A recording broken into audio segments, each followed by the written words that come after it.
The call came just after dusk. "Sir, your daughter is here. She's crying, begging us to arrest her mother." The officer's voice was careful, practiced, as if handling glass. I drove with my chest burning, hands locked around the wheel. At the station, I found her, my little girl, face buried in her palms, her body shuddering. She lifted her eyes to me, wet and swollen. "Dad, I'm sorry, but I couldn't take it anymore." Her words were soft, but they cut like razors. I pulled her close. She clung to me as though I was the last thing keeping her from vanishing altogether.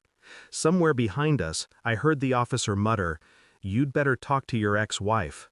But I didn't move, not yet, because in that moment, I knew the balance of power in my family had shifted forever. Her confession came in pieces, trembling, halting. My ex-wife's cruelty, the lies, the manipulation, my daughter's every movement monitored, every word twisted until she no longer trusted her own thoughts. She said, "You didn't want me anymore," she whispered, "that you left because I was too much for you." I sat still, my jaw locked. It was a story I had half believed myself. When the divorce turned ugly, my ex had filled the silence with poison. Friends repeated her lines, neighbors looked at me with suspicion, even my own daughter had grown distant. But hearing it from her lips now, raw, trembling, it stripped the last shred of denial from me. This wasn't co-parenting. This wasn't divorce fallout. It was a campaign, a psychological war. My ex-wife had waged it deliberately, weaponizing my daughter's trust until she cracked.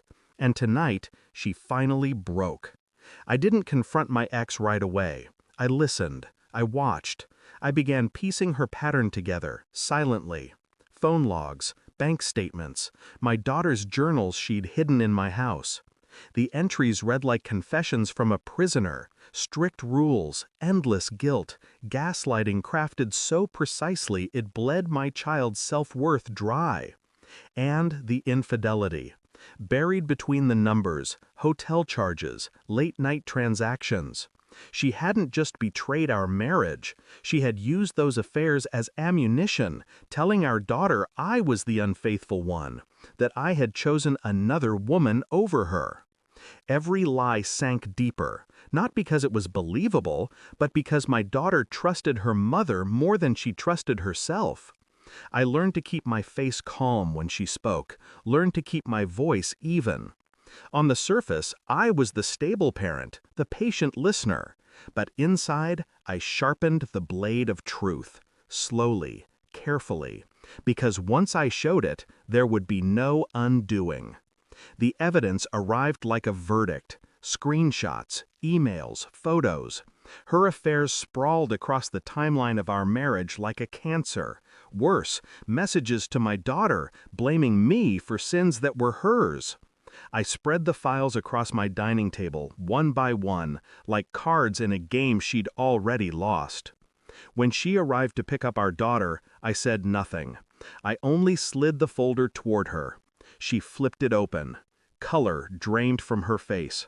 Her lips parted, closed, parted again. She looked up at me, searching for a flicker of rage, a scream, anything. But I gave her nothing. That silence broke her faster than shouting ever could. "Do you know what she said at the station?" I asked quietly. Her eyes flickered. She begged them to arrest you. The words hung heavy. I didn't need to add anything more. I watched her crumble, shoulders sinking, hands trembling against the paper that carried her ruin. "You destroyed her," I said, flat. "Not me, not the divorce. You." Her mouth opened, a plea, maybe, an excuse. I never let it leave her lips. I took my daughter's hand and walked away, leaving her with her own reflection, shattered, undeniable. Later that night, my daughter slept in the next room, her breathing steady for the first time in years. I sat alone in the dark, the house silent. I didn't feel triumph. I didn't feel grief. Only clarity. The truth had been buried so long it almost felt unreal, but now it was exposed, raw and bright under the light where it couldn't be hidden. I thought of her face when she saw the evidence, the way her confidence drained into nothing. That was enough. She would live with her ruin. My daughter would live with me. And I, finally, could live without her shadow. Because sometimes the sharpest revenge isn't punishment, it's removal, it's silence, it's walking away and never looking back. Thanks for watching. Don't forget to like, share, and comment. Subscribe now to Cheating Stories Insight World for more amazing stories.